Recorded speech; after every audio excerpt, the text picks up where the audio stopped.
The classroom was buzzing with quiet chatter as the math teacher walked to the board, his hand holding a piece of chalk. Today's lesson was about a problem most students had already labeled as impossible. He wrote it slowly across the board, and the room fell silent. Whispers began, some nervous, some amused. Most of the students knew they wouldn't dare raise their hands. But instead of focusing on the problem, a few eyes turned to the back of the room where a woman sat quietly, her notebook neat but almost empty.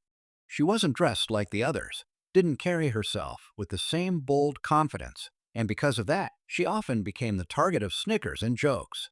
To many, she seemed too simple, too ordinary, someone who didn't belong in a math class filled with overachievers. As the teacher turned, asking who dared to try, a group of students laughed, pointing toward her. "Let her try," one of them said mockingly. The room filled with soft laughter, the kind that cuts deeper than words. She looked up, her face calm, but her eyes carrying something unshaken, something most didn't notice. She slowly stood, and for a brief moment, the room held its breath. Was she really going to attempt the impossible? The teacher smirked, curious but doubtful, as he handed her the chalk. All eyes locked on her.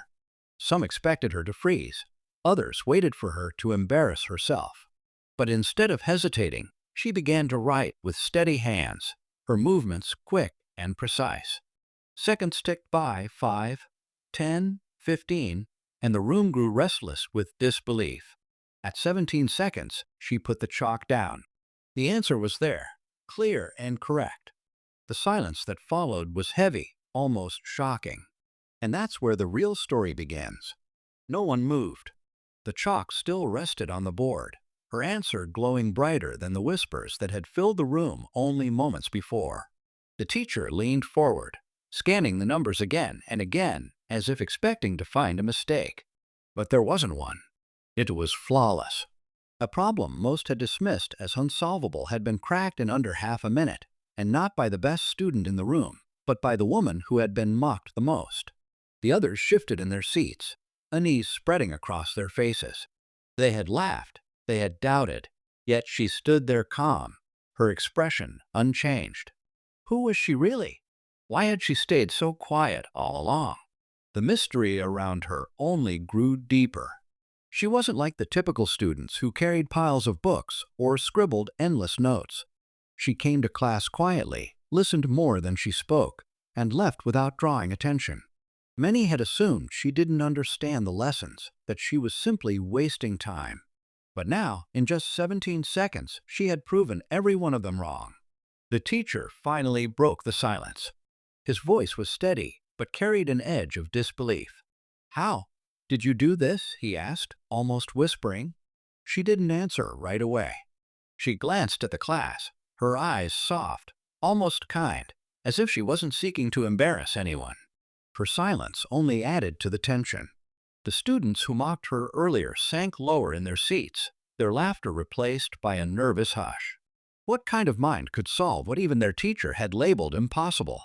And if she could do this so easily, what else was she hiding? The truth about her was still untold, and the class was only beginning to realize it. The teacher stepped back from the board, his arms crossed tightly as though holding back questions that even he couldn't frame properly. For years, he had prided himself on giving students problems designed to challenge their limits. But this was different. This wasn't just about math anymore. It was about the unsettling truth that someone he had quietly overlooked, someone others had openly mocked, had just surpassed everyone in the room without effort. Whispers began again, this time sharper, filled with confusion and unease. Some students insisted she must have memorized the problem from somewhere. Others suggested it was luck, a guess that somehow landed right. But deep down, none of them truly believed that. The precision of her steps, the confidence in her writing, those weren't signs of luck. As the tension grew, small subplots began unfolding across the room. The very students who laughed at her now argued among themselves, each trying to justify what they had witnessed. One boy who had mocked her the loudest leaned over to his friend, his face pale. 17 seconds. That's not normal, he muttered, almost fearful. A girl in the front row, Usually the top of the class stared at the board with clenched fists. For her, it wasn't about mockery anymore, it was about pride. How could someone so ordinary do what she couldn't? The teacher finally cleared his throat, his voice sharper this time. "Explain your process," he demanded, his curiosity now tangled with frustration. But the woman didn't rush. She closed her notebook slowly, her calmness standing in stark contrast to the storm brewing around her. Every eye in the room waited, restless, desperate for her answer. But the longer she stayed silent, the deeper the conflict grew. Something about her presence unsettled them all, and no one knew just how far this mystery would go. The air in the classroom grew heavier with every passing second. The woman still hadn't explained, and her silence was almost louder than any answer she could have given. The teacher's grip on the chalk tightened as if the board itself held secrets he couldn't unlock. Students leaned forward, their notebooks forgotten, their eyes fixed on her like she carried something too powerful to ignore. At last, she stepped closer to the board again. Every movement of hers seemed deliberate, controlled, as if she knew exactly the effect it was having. She picked up the chalk once more, and instead of explaining with words, she began sketching out the steps she had taken. The numbers flowed easily, lines and symbols connecting in a rhythm that was both simple and impossible to follow. Within seconds, the outline of her thought process covered the board, and yet most of the students could not keep up. The girl in the front row, the one who prided herself on always having the top score, bit her lip hard, struggling to make sense of it. The boy who had mocked her earlier was sweating, his voice low but trembling. This isn't just math," he whispered. And in a way, he was right. It didn't look like the neat equations they were used to. It looked like something deeper, a way of thinking none of them had ever been taught. The teacher's eyes narrowed, frustration giving way to something closer to fear. "Where did you learn this?" he asked, his tone sharper than before. She turned to face him, her expression unreadable, her silence stretching longer than anyone could bear. By now, the tension had reached its breaking point. The room was caught between and unease, every student waiting, bracing themselves for what she would finally reveal. And in that silence, the story edged closer to the moment no one could have predicted. The silence was unbearable, and just when it seemed she might finally speak, something unexpected happened. The classroom door creaked open, and a man in a dark suit stepped inside. He wasn't a teacher, nor a student, but the way he carried himself made the room instantly tense. He looked straight at the board, his eyes narrowing on the solution she had written. Without asking permission, he walked forward, studying every line of her work. The teacher froze, clearly recognizing him but saying nothing. The students exchanged confused glances. Who was he? Why did he seem to know exactly what he was looking at? The woman, however, didn't appear surprised. In fact, for the first time since the lesson began, her lips curved into the faintest smile, as though she had been expecting this moment. The suited man turned to her. "You shouldn't have shown this here," he said quietly, his voice carrying a weight that silenced even the whispers. The teacher blinked, trying to piece together what he had just heard. "What do you mean?" he demanded, his tone sharper now, almost defensive. But the man ignored him. His gaze stayed locked on the woman, as though the rest of the room didn't exist. "Do you understand what this means?" he pressed. She met his eyes calmly and gave a single nod.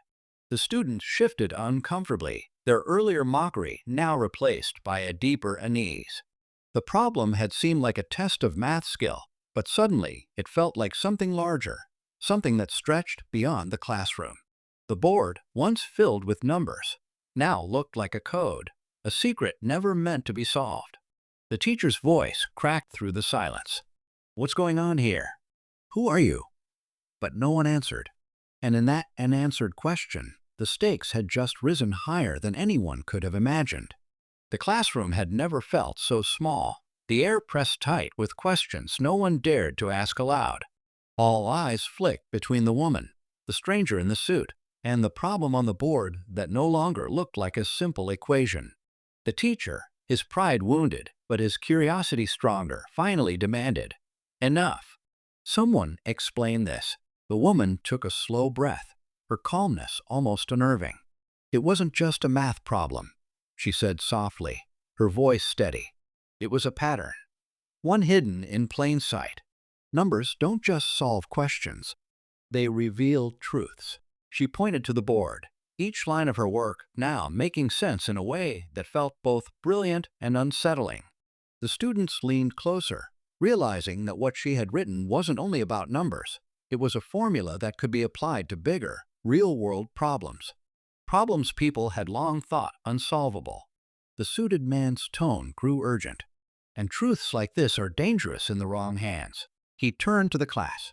What she solved isn't meant for textbooks. It belongs to research far beyond this room. Gasps filled the air. The students weren't just witnessing a solution, they were standing at the edge of something far greater. The teacher, trying to hold control, snapped back. Then why bring her here? Why hide her in my class? The man didn't answer, but the woman finally did. Her eyes swept the room, lingering on the faces of those who had mocked her. Sometimes, she said, the simplest person in the room carries the answer no one else can see. The class sat in stunned silence, the weight of her words sinking deep. Just when it seemed the mystery was resolved, she quietly picked up her notebook, closed it, and whispered one last line. This wasn't the hardest problem. The shock hit harder than her solution. If this wasn't the hardest, then what else was she capable of? And that question lingered long after she walked out the door. The room stayed frozen long after she left, the echo of her words hanging heavier than the chalk dust in the air. The students who once laughed at her now sat quietly, their pride broken, and their eyes wide with something new, respect mixed with unease. For the first time, they realized brilliance doesn't always come wrapped in the loudest voice or the fanciest appearance. Sometimes it hides in simplicity, waiting for the right moment to be seen. The teacher stared at the board one last time, his authority shaken but his curiosity alive. He didn't have all the answers, but he understood now that the woman had not come to prove him wrong. She had come to prove something far greater, that true intelligence can't be mocked, and that problems labeled impossible only remain so until the right mind chooses to solve them. The suited man quietly slipped out after her, leaving the class with more questions than answers. Whispers rippled through the students, but this time they weren't mocking. They were filled with wonder. The girl in the front row, who had always been the top student, looked down at her own notes, realizing that learning wasn't about being first, it was about seeing differently. The boy who had ridiculed her the most felt the sting of his own arrogance, silently vowing never to underestimate someone again. By the end of that day, the story had already begun to spread through the campus. The woman who solved the impossible problem in 17 seconds became a lesson of its own. It wasn't just about math. It was about humility, courage, and the quiet strength of those who are underestimated. And so, her legacy remained, not in the numbers on the board, but in the reminder that brilliance often comes from the most unexpected places.